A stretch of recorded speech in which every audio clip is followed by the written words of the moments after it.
I'm Xenia, author of The Grimm and the Reaper, and welcome to my blanket fort. I'm going to be reading you one of my favorite chapters from the story. It is a flashback from Boo's uncle. And without further ado. Kavir, Sleep 10, Year 846. Kavir loved the moment when wood split.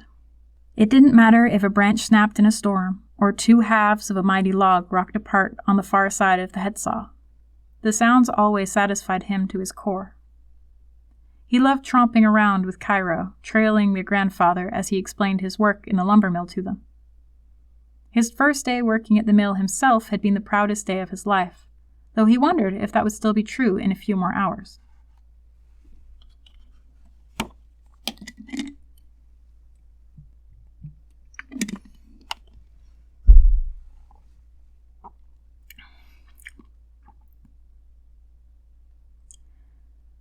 Anaya's divine hand had shown itself the moment his brother had met Vela. Within a week, Vela broke off her engagement to her then-fiancé to court with Cairo. Their love was so strong that Kavir and Cairo's grandfather would say leaving milk in the same room as the couple would turn it into sweet cream. The wedding itself had been a joyous, whirling affair with everyone from Redbirch in attendance. Even Vela's scorned lover had come, fuming and lurking in the corner, unable to bring down the mood no matter how hard he sulked. It had been the last bright day before their grandfather sickened, his age finally catching up to the mighty man. He died in his bed, content and stoic, having never learned that his first grandchild would arrive in the world that very year. Kavir was determined to love the child extra on his grandfather's behalf. Cairo announced Vela's pregnancy at church, the community on their feet and cheering. Births always brought celebrations in Redbirch. Only Vela's ex-lover remained seated, elbows on his knees as he bent double in some prayer or other. Kavir remembered seeing him brooding, but dismissed it. He shouldn't have. Moons later, when Vela gripped her stomach in pain, Kavir ran to get Fira, the closest person Redbirch had to a midwife. He'd whooped and hollered his way through the village, calling to neighbors. "It's happening! I'm going to be an uncle." Cheers flew in his wake and calls for luck and blessings followed him on the return trip as he led Fira to his brother's home. Following her inside, he carefully averted his eyes from the single bedroom, keeping his excitement firmly bottled in the main living area. It didn't take long for him to begin to fidget. At 21 winters, he still had the energy and vigor of youth. When the labor stretched into hours, he let his brother know he would go for a short walk, making Cairo promise to call for him if the baby decided to come in his absence. Snow piled thickly around the village, fat flakes tumbling from the night. Kavir pulled himself through the highest banks, joining existing pathways with the few outbuildings that had not yet been visited since the last storm. The exercise warmed his blood, and it felt good to do something useful. Kavir grinned as he thought about watching his little niece or nephew walk across the snow for the first time. They would make their first snowballs together, Kavir decided, and ambush Vela and Cairo. Gentle chaos was an uncle's duty, after all. Fira's voice cut through the wind as he marched back towards his brother's home. He couldn't catch the words, but her tone, normally so measured and authoritative, was ragged with panic. She shouted again, and he heard his name. He broke into a run, hauling his body as fast as it would go over the wintry terrain, heedless of ice or hidden dangers. "Please let the baby be okay. The baby's got to be okay." By the time he climbed the front steps, Fira had stopped calling. The door to the house closed tight against the weather. Images of a baby, still and blue, or too small, or swollen and red as a cherry, swirled in his mind. He had never been present at a birth, but his neighbors always whispered about the things that could go wrong, and his imagination had no trouble filling in the gaps. Anaya's light, what if it's Vela? Sweet, shy Vela, who never had a mean word to say about anyone. His brother would be devastated if anything happened to her, and the village would be less for her loss. Kavir prayed that he had imagined the fear in Fira's cry. "Please let them be okay. Let my family be okay." As his hand closed around the door handle, Kavir hesitated. His eye caught on the window closest to the door. His brain didn't process what he saw for a long moment, blank denial pushing aside all other thoughts. Bright red spray painted the glass in an arc, droplets running slowly towards the sill. Swallowing deeply, Kavir pushed open the door, letting it swing wide before him, not daring to step through the threshold. Cairo lay on the ground, twisted at an unlikely angle. Blood pooled around his head, soaking into a russet cloak Kavir didn't recognize. His fingers still clutched a silver knife, wet with red to the hilt. Kavir couldn't breathe. Everything inside of him froze solid in a moment, tears stinging his eyes as he stared down at the blood. He could not possibly be alive with that much blood. "Kavir, is that you?" Fira shouted from the other room. "They're in here. I need your help." It took him a long moment to start moving, eyes glued to the body. As he stepped around it, the man's face came into clear view. Not his brother. Not Cairo. Vela's ex-lover stared blankly into the room, a wound like a ribbon crossing his throat and still dripping his lifeblood. The realization pushed a new sense of urgency into Kavir's stride as he flew into the bedroom, needing to see Cairo whole and okay. The smell of blood and shit reached him first, so thick on the air it sat like cotton on his tongue. Cold prickled up his body, robbing his limbs of feeling as he half ran, half fell to his brother's side. "Cairo, no, no, no, no!" Kavir hovered one hand just above the brown-red slits in his brother's stomach, eyes traveling from them to the larger gash caving in Cairo's shoulder. "What happened, Cairo?" Cairo lay slumped against the dresser that had once been their grandfather's. A blood-tipped axe lay in a limp grip beside him. His head bobbed like a drunkard, eyes flickering in and out of focus, gaze drifting toward the bed where Fira worked feverishly over an alarmingly pale Vela. He didn't register Kavir's presence for a long moment, blinking slowly when he finally focused on his youngest brother. When he realized Kavir had arrived, he moved quicker than Kavir would have thought possible, given his state.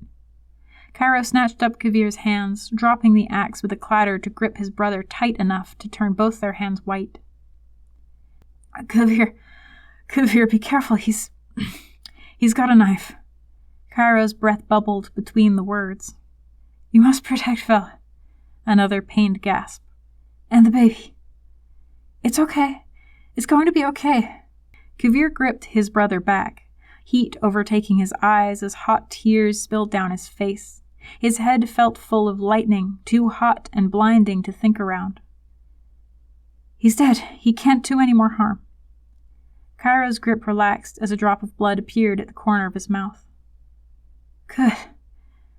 That's good." His eyes went distant for a moment, shifting from Kavir to somewhere further before flickering back to the present, and his wife, still and quiet on the bed beneath Fira's swirling activity. "You must protect them, Kavir.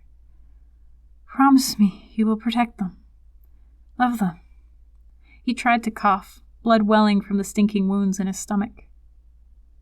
"Of course, I promise, just stay," Kavir begged in sobs. Later, he would wish that he could have remained calm to give his brother a more peaceful exit to the world. He hated the thought of his brother's last moments filled with tears and weeping, but he could not contain the grief that overflowed him. When his brother's tortured breathing stopped, the stillness came as a shock. Kavir had never watched someone die before. The transition from his brother to a corpse made him want to vomit. Suddenly, he couldn't bear to look at the terrible stillness. He didn't want to know what had happened to Vela and the baby. No sound came from the bed now, Fira's attempts having come to a slow halt as Cairo left the world. The older woman sat on the side of the bed, cradling a tiny, naked form. Kavir wanted to run. He wanted to throw himself into the snow and let the pure white cleanse the blood from the night. If he left now, he would never need to know what happened to the rest of his family. He could walk to another village and convince himself that Vela raised the child alone in Redbirch, somewhere out of sight that he'd always meant to visit. But that way lay a different sort of madness. Better to face the insanity before him, like his grandfather would have, and try to come out the other side, rather than running and having it overtake him slowly. With a deep breath, he placed his brother's hands across his stomach and crossed the room to stand beside the bed. His steps weighed like lead. Vela lay still and pale, the sheets pulled up to her chin. Drops of blood speckled her face, but Kavir could not spot a wound. Red soaked the sheets around her birthing place, spreading from her like a halo, even through the sheet. Kavir didn't want to look at the baby, but he remembered his promise to his brother. He had failed to protect them, but he could still show Vela and the child love. He shouldn't have looked. The tiny body broke him in two. Any scrap of composure he might have held onto through his brother's death shattered at the sight of the infant, deathly still and pale as a foreigner. He fell to his knees, racked by sobs. Gently, Fira pressed the little body into his hands, moving beside Kavir and stroking his back. "I'm so sorry," Fira offered. "They're both gone." But Kavir barely heard her. He couldn't lose them all. Life already felt surreal and empty without his grandfather. He couldn't lose the rest of his family in one night. He bundled the baby close to his chest, wrapping his cloak around the chill body. He knew it was dead, with the certainty of a stone, but he couldn't help himself as he began rocking and shushing it, tears and sobs still escaping him. He prayed then, more fervently than he had ever prayed for anything. He needed someone to live, to keep at least one piece of family after this nightmarish night. He begged, unsure if he did so out loud or if Fira had left to get help, unsure of anything. "Lady in Light, Anaya, please, please bring them back." He shuddered, bent double over the baby's body as he pleaded with the goddess he had worshipped all his life. "Pluck them from the wind and renew their lives. I can't lose them." The room remained as still as a tomb, the blood around Cairo and Vela catching the lantern light, highlighting the futility of his efforts. Fira had left, the wind beyond the cottage's walls masking any sounds from the village. Kavir shifted to sit with his back against the bed, still cradling and bouncing the dead baby. When he leaned his head back, he felt the wet of Vela's blood in his hair, but he couldn't bring himself to care. "Anaya, I have prayed to you all my life. I have been good and devout. If you ever loved me, please let this baby live." He could almost hear his grandfather telling him to let it go. He wouldn't have approved of this display, keeping himself strong and stoic as an oak. But he was dead, and Kavir could not find whatever well of strength the old man had pulled from. "Please, anyone, anybody, please save him. He's not even had a chance to live yet. I'll raise him the best I can. I'll love him forever. Just please save him." The sun peeked through the shutters, rising to paint the bruised clouds briefly pink. It blinded Kavir, but he didn't move, just screwing his eyes closed and hanging his head over his precious charge. The sliver of sunlight warmed him, and he breathed a little easier for its touch. Not wanting the baby to leave this world without ever knowing sunshine, he held the little body up to the light, a high, mad giggle escaping him as he watched himself. The bright light allowed Kavir to see more of the boy than the lanterns had. He had Cairo's nose and a hint of his grandfather in the mouth. He would have Vela's eyes, Kavir decided, though they remained firmly closed. In this light, he didn't look so pale. The gray tinge to his skin could be ignored in the sunlight, and Kavir could imagine him alive and sleeping. Kavir almost dropped the baby when it squirmed.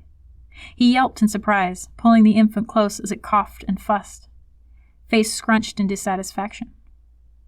Still tiny and pale, but the boy lived. Fira returned with their neighbors as the baby began to wail. She stared at the child for a long moment, blinking in disbelief before locking eyes with Kavir. As their neighbors began covering and moving Cairo's and Vela's bodies, Fira helped Kavir stand on shaking legs and stumbled towards her own house where she could better treat the baby. She didn't ask any questions, moving instead in tight-lipped silence. As they stepped into the snow, Kavir tilted his head back, soaking in the sunlight. It lacked the warmth and comfort he had felt inside, doing little to ward off the icy morning chill, but he reveled in it anyway. As he followed Fira to her home, doing his best to warm the child in his arms, he glanced towards the east where the rising sun disappeared into a layer of clouds. "Thank you," he whispered, unsure of exactly who he spoke to, but knowing somehow they still heard. That was one of my favorite chapters from The Grimm and the Reaper, which you can read for free at xeniaplatin.ca, or if you prefer to read in paperback, you can go ahead and pick up a copy at Amazon. Thanks so much. Happy reading.